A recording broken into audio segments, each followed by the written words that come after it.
And I kind of think that's the best thing any writer can have is a voice.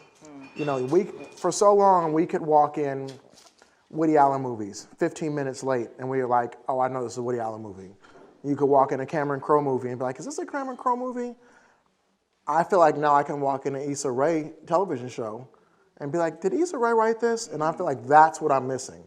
I feel like we need to have more people who have voices that we can kind of say, this is a voice. It doesn't have to be your story, but there's a voice. And that goes back from Hemingway, Faulkner, whoever. They had voices, and you could pick up their things, and you could hear their voice. And so I feel like that's what I'm really, really looking forward to, is there are people who are doing great work, and they will continue their voice in one medium and another medium, another. Kenya Barris. Blackish. Grownish. Mixish.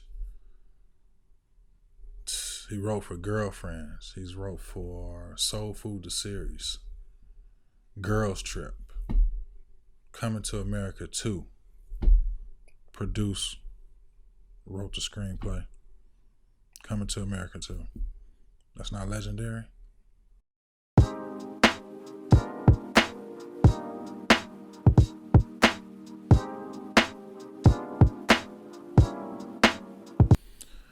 Welcome to Film Homage with Stephen Morgan. Before we get started talking about legendary Kenya Barris, like, comment, subscribe to our channel. In this episode, we're going to talk about Kenya Barris, super producer, super writer. He connects the dots for all his shows.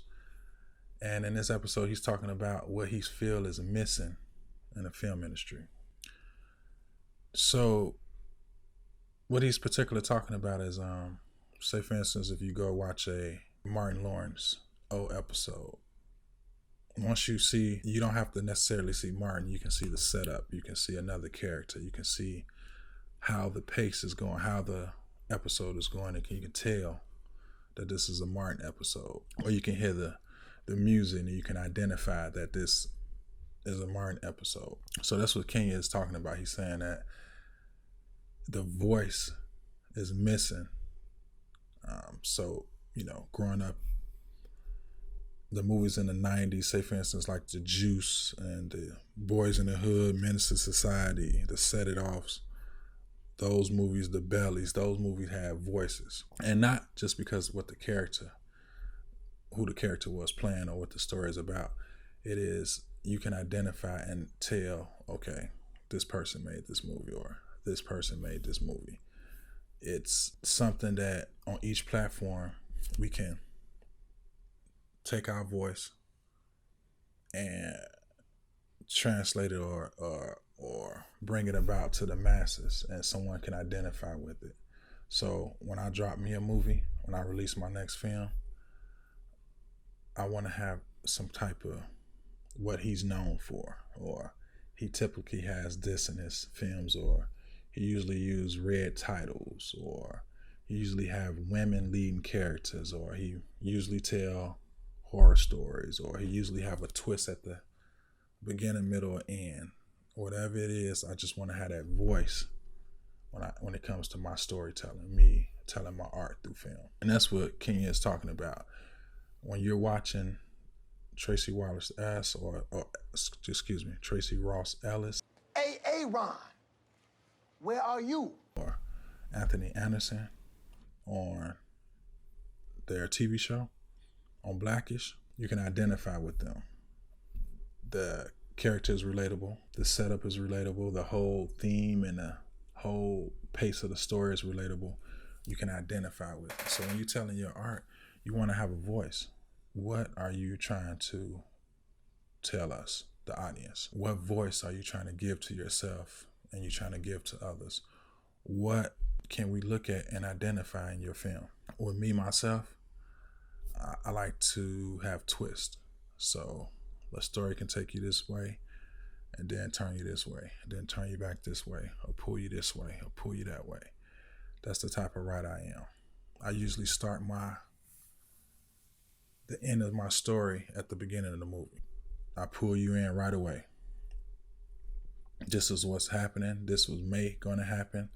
You don't know. It's like the unknown. Then I weave you through everything that led up to that point. That's just my style. Now, someone watching this may take that type of writing format that I do, or type of style that I have, and try to use it. It's fine with me. It's cool. No problem. You're not going to tell a story the way I'm going to tell it, and I'm not going to tell a story the way you're going to tell it, because you have your own voice. I have my own voice. Kenya have his own voice. He doesn't tell his stories like Tyler Perry tell his story. Tyler Perry don't tell his stories like Stephen Morgan tell his story.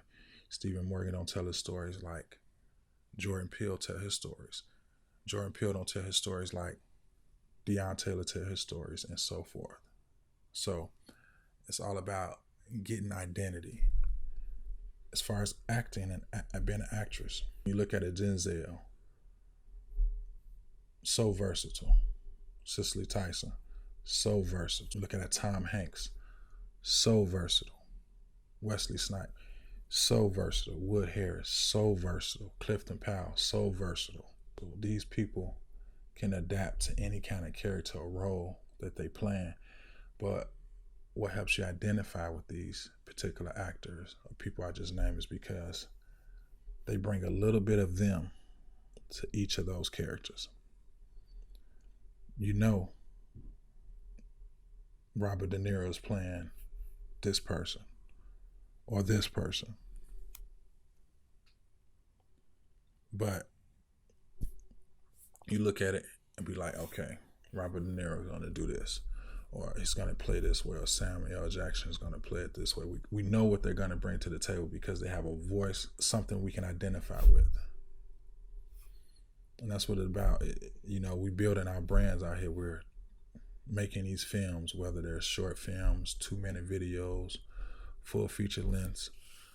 We're out here auditioning to be in roles. Whatever it is, the bottom line is be true to yourself. Be true to who you are. And you're definitely going to have a voice that people can identify with. Not only in the film world, but in everything. Be you, be confident, stay focused. We'll catch you on the next one. This is Film Homage with Stephen Morgan, and we out.